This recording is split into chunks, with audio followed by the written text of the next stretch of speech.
Hola hermanos, el día de hoy 28 de febrero del 2025, pues se nos termina el segundo mes de este año, se nos termina el mes de febrero y bueno, así de sencillo, ¿no? Es que, ¿cómo pasa el tiempo, no? Realmente, fíjense, yo estaba pensando en esto de que siento como que ayer fue que comenzamos el 2025, pero bueno, sigue mejorando la salud del Santo Padre, ¿eh? Gracias al Señor, poco a poco han ido modificándole sobre todo la oxigenoterapia y está haciendo fisioterapia también, porque lógico, tiene que mantener un poco la movilidad y esto.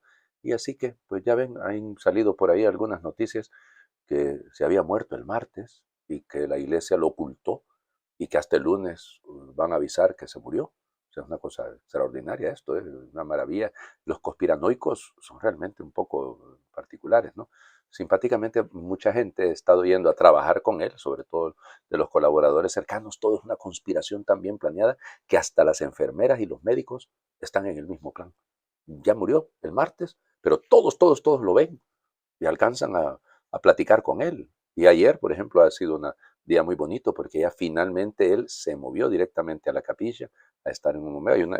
Ahí en el 10º piso, en el Gemelli, pues su habitación tiene a la par una capilla y una pequeña oficinita para trabajar. Y bueno, parece ser que algún fantasma anda trabajando por ahí. En fin, así son las cosas, ¿no? Es que la gente se presta para estas cosas.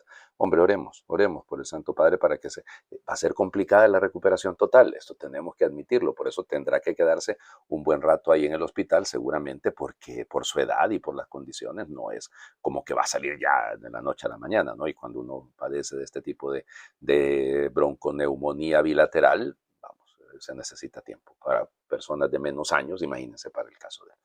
Bueno, hoy les voy a hablar de un beato interesantísimo, el beato Daniel Alejo Brotía, o Brotí, que nació en la localidad francesa de La Ferté-Saint-Cyr en septiembre de 1876.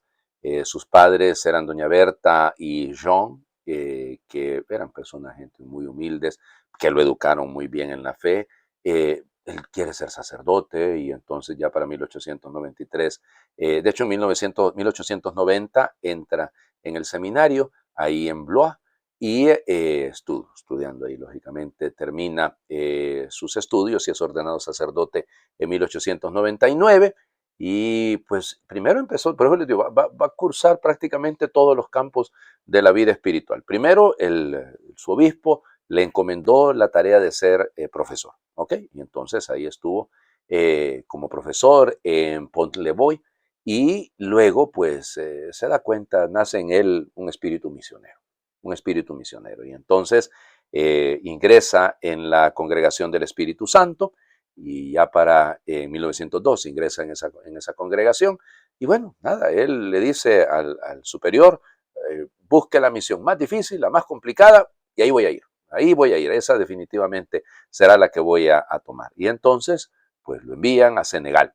Fíjense, se va al Senegal ya para 1903 prácticamente está decidido. Va a Dakar, ahí se va a quedar, pues hace un trabajo bello, aprende muy bien la lengua.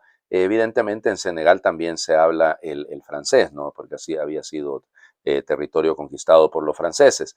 Y bueno, ya le digo, el problema es que el pobrecito empieza a padecer de dolores de cabeza fuertísimos, terribles, unas migrañas horripilantes y entonces para 1906 se da cuenta que no puede, regresa entonces a Francia y luego dice, no, yo quiero volver, definitivamente esa es mi misión y regresa, pero ya le digo, nomás llegó de nuevo al Senegal, llegó a Dakar y bueno, se sintió otra vez mal ya para 1907 y entonces tuvo que regresar y se decidió que definitivamente pues no podría volver nunca más a las misiones, pero entonces se puso a trabajar para lograr seguir ayudándole a África.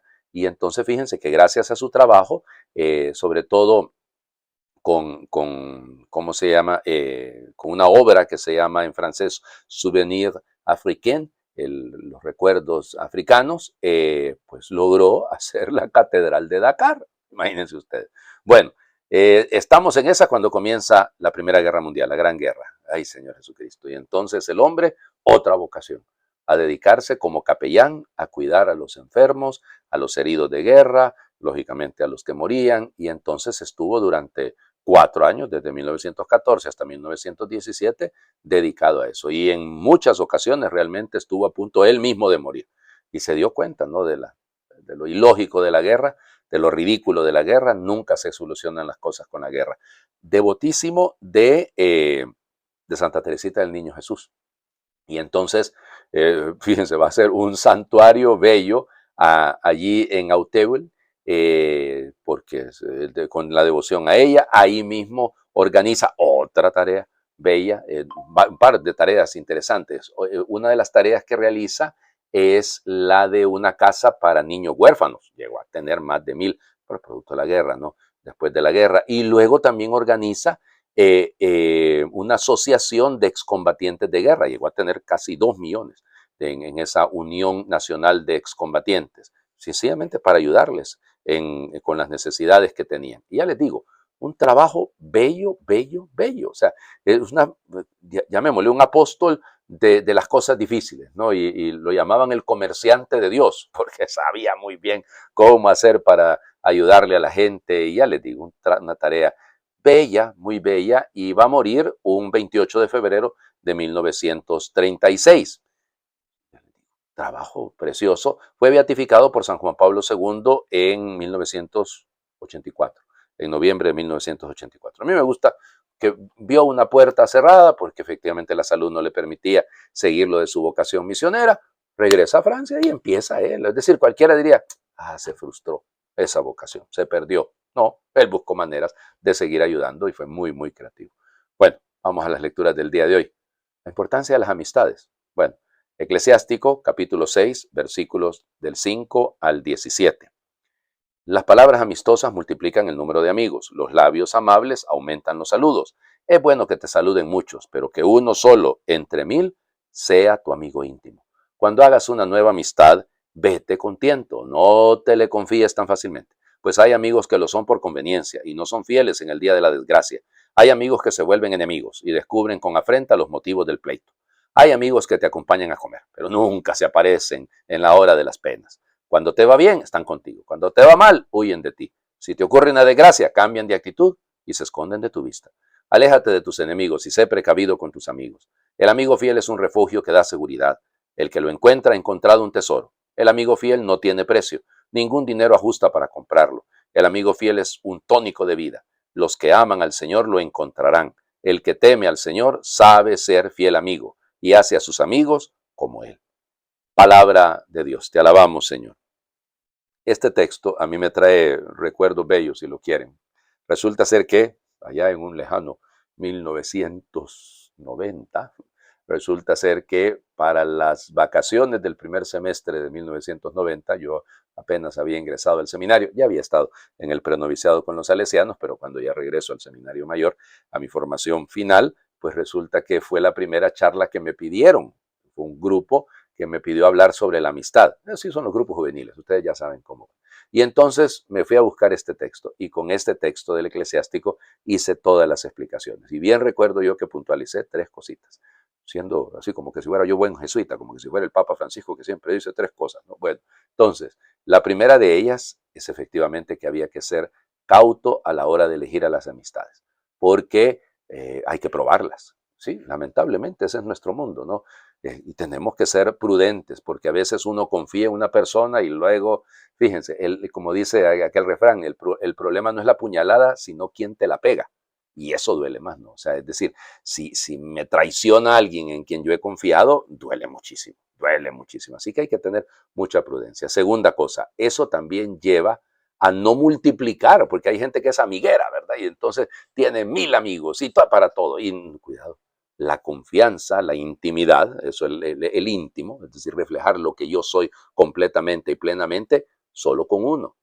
Sí, solo con una, digamos, depende de las circunstancias, pero uno debe ser en eso muy cauto, ¿no? Es decir, un confidente, una confidente, es decir, no caer en ese juego, evidentemente que veo si es el director espiritual, ¿no? Está bien, pero mucho, mucho, mucho cuidado. Yo se los decía a los muchachos, o sea, es cierto, tenemos a veces, hay unos que son los populares de la clase, los populares del grupo, sí, qué bueno, Qué bien, o sea, eso no hay nada malo en eso, pero uno debe ser muy, pero muy cuidadoso a la hora de. Y luego el punto que a mí me parecía que es importante es el final. Los que aman al Señor lo encontrarán. O sea, los que aman al Señor encontrarán un fiel amigo. Porque el que teme al Señor sabe ser fiel amigo. Interesante, ¿no? Porque el Papa Francisco lo ha dicho en alguna ocasión, ¿no? El problema es que yo no tengo un amigo, yo soy amigo. O sea, es decir, ese posesivo de yo tengo este amigo, esta amiga, es un error. Lo que uno debe preocuparse es que si teme al Señor, si ama al Señor, es uno ser buen amigo, uno de entregarse, porque acabamos de hablar, si lo otro es negativo, cuidado, prudencia, solo uno, íntimo, sí, pero ¿qué tan buen amigo eres tú? Ahí está el punto, ¿no? O sea, es decir, ¿cómo le voy a exigir a otro que sea bueno si yo no lo soy? Es una cosa absolutamente lógica, ¿no? Entonces, bueno, ahí yo sigo creyendo que esos 3 puntos son legítimos, ¿no? Vamos al Evangelio. Ay, amistades truncadas. Marcos, capítulo 10, versículos del 1 al 12. En aquel tiempo se fue Jesús al territorio de Judea y Transjordania, y de nuevo se le fue acercando la gente. Él los estuvo enseñando, como era su costumbre. Se acercaron también unos fariseos y le preguntaron, para ponerlo a prueba. ¿Le es lícito a un hombre divorciarse de su esposa? Él le respondió, ¿qué les prescribió Moisés? Ellos contestaron, Moisés nos permitió el divorcio mediante la entrega de un acta de divorcio a la esposa. Jesús les dijo, Moisés prescribió esto debido a la dureza del corazón de ustedes, pero desde el principio, al crearlos, Dios los hizo hombre y mujer, y por eso dejará el hombre a su padre y a su madre y se unirá a su esposa, y serán los dos una sola cosa. De modo que ya no son dos, sino una sola cosa. Por eso lo que Dios unió, que no lo separe el hombre. Ya en casa los discípulos le volvieron a preguntar sobre el asunto. Jesús les dijo, si uno se divorcia de su esposa y se casa con otra, comete adulterio contra la primera. Y si ella se divorcia de su marido y se casa con otro, comete adulterio. Palabra del Señor. Gloria a ti, Señor Jesús. Bueno, vamos por partes. Este es un tema delicadísimo, la pastoral familiar, la pastoral matrimonial. Es una de las cosas más complejas porque estamos tratando con personas y no estamos tratando con automatismos, ¿no? Es decir, si fuera pues automático el querer, el amar, el respetar, pues entonces no tendríamos tanto problema, ¿no? Pero no somos seres mecanizados, somos seres con corazón, con sentimientos, con luchas, con problemas, con fracasos, con errores, con fragilidad y con éxitos y con alegrías y con mucha esperanza, claro que sí. Entonces, se le acercan a Jesús estos benditos fariseos para ponerlo a prueba, o sea, la intención es ponerle una trampa. Los paralelos en Lucas y en Mateo son saduceos los que se acercan a preguntarle esto. Y también es interesante porque los saduceos montarán, allá se acuerdan que un fulano se casó, o una señora tuvo a 7, entonces ¿cuál de ellos será el marido? Bueno, eso es otra de las tantas cosas que aparece. Pero bueno, los fariseos le ponen a prueba. Y entonces Jesús, buen jesuita, estoy hablando hoy de los jesuitas, pues contesta con una pregunta. Y así es, contesta con una pregunta. ¿Qué les prescribió Moisés? O sea, ¿le es lícito a un hombre expulsar a su mujer? Acuérdense en el machismo judío, ¿no? En el mundo grecorromano sí se permitía que la mujer lo hiciera. Sí, pero tenía que ser una matrona, tenía que ser alguien de familia, de una gens, pero no cualquiera. Pero bueno, aquí el tema es este, ¿le es lícito? Y entonces, el problema es que, ¿dónde en la Biblia habla de esto? Sí, está en el capítulo 24 de Deuteronomio, pero fíjense que eso más huele a una situación en particular, porque una doctrina completa, elaborada, pensada sobre el matrimonio, no hay. No hay. Hay consejos a la vida matrimonial. Volvemos, el libro del Eclesiástico, el libro de la Sabiduría, claro que sí, ¿no? Habla de la belleza de una mujer, los proverbios también, cuando es buena esposa o un buen esposo, claro. Pablo sí va a desarrollar un poco, ¿no? La carta a los Efesios, por ejemplo. Pero en el Antiguo Testamento no hay. De hecho, ese capítulo 24 de Deuteronomio es más una situación particular, se le podría, no sé si se le podría llamar, pero creo que sí, casuística. O sea, es un caso en particular. Y entonces Moisés les prescribió eso a ustedes por su esclerocardía, ¿no? O sea, porque ustedes tienen el corazón duro, pero Dios no tiene esa voluntad. El recurrir al punto de partida, a la decisión de Dios. Yo es lo que siempre les digo, ¿no? Hay que ir a ver el corazón de Dios, a descubrir al Dios de la Biblia. Porque hay algunos que si vamos leyendo la Biblia de manera literal, nos vamos a equivocar. Y fíjense que generalmente los que dicen sola escritura, solo Biblia, realmente a lo que le paran mucha bola, a lo que le dan mucha importancia es a lo que ellos interpretan. Y no, señor. O sea, debe haber una interpretación legítima según el espíritu del legislador. o sea, el Espíritu de Dios. Y aquí es donde entra nuestra problemática, ¿no? ¿Cuál era la voluntad de Dios? Pues desde el principio no era así. Jesús se remite al punto de partida, ¿no? Y vuelve al capítulo 2 del libro del Génesis. ¿Se acuerdan que lo hemos leído hace un par de semanas, ¿no? Bueno, entonces sobre eso marcha el Señor. Marcha sobre el hecho de que la voluntad de Dios es que el hombre se una a la mujer, el varón se una a la hembra, es decir, el varón a la mujer. Perfecto. Y que lleguen a ser una sola cosa. De tal manera que lo que Dios ha unido no lo separa el hombre. Pero eso ya es la explicación de Jesús. Cuidado, lo que Dios ha unido no lo separa el hombre. Eso es la voluntad de. Pero resulta ser, Señor, que a veces los hombres en nuestra soberbia y en nuestra manera de proceder, apasionada o lo que sea, terminamos rompiendo relaciones. Y en eso tenemos que ser muy prudentes. Ahora, me encanta el hecho de, una vez más, Marcos nos pone una enseñanza en la casa. Así como ayer escuchábamos el tema, bueno, anteayer, del que quiera ser el primero, que se vuelve el servidor de todo, están en la casa. Cuando no entienden algo, siempre vuelve el Señor Jesús. Es en la casa donde Él enseña. Y yo creo que es en la casa donde deberíamos de enseñar los valores del matrimonio. Deberían de ser, yo lo digo como les diría, hasta con un poquito de pena, ¿no? Porque en el caso de mi padre y mi madre, ya van a cumplir, Madre del Señor Jesucristo, 56 años de matrimonio. Y entonces, claro, es complicado esto porque yo hablo de la experiencia de lo que yo veo en mi casa. Y entonces he visto, claro que he visto dificultades y peleas y no son perfectos ninguno de los dos, pero ahí van luchando, pues, ahí van juntos. Y entonces crecieron juntos. Imagínense, desde los 22, 23 años están juntos, casados, o sea, novios, todavía un poco más de tiempo. Y costó que mi papá conquistara a mi mamá. O sea que, vamos, había una perseverancia.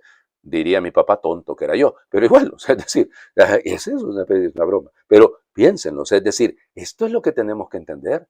Y eso se enseña en la casa. Es decir, es en la casa donde la idea de la vida matrimonial debería de ser transmitida. Entonces, no es tanto, yo diría, no pongamos el acento en la preocupación de la posibilidad del divorcio. No, sino que pongamos el acento en la posibilidad de un matrimonio fiel. Les invito a hacer oración. Dios y Padre Santo, autor del universo, que creaste al hombre y a la mujer a tu imagen, tú bendices y multiplicas el amor de nuestras familias. Te pedimos humildemente por todas las familias, especialmente por las que sufren. Descienda, Señor, sobre ellas tu bendición y la fuerza de tu espíritu. Que en la alegría te alabemos, Señor, y en la tristeza te busquemos. En el trabajo encontremos el gozo de tu ayuda y en la necesidad sintamos cercano tu consuelo. Que tu espíritu de amor, Señor, transforme nuestra vida y nuestras familias. Den buen testimonio de esperanza, fe y solidaridad con los pobres. Amén. El Señor esté con ustedes y les bendiga a Dios por intercesión del beato Daniel Alejo Brotí, el que es Padre, Hijo y Espíritu Santo, y su bendición descienda, les acompañe siempre. Muy feliz viernes para todos.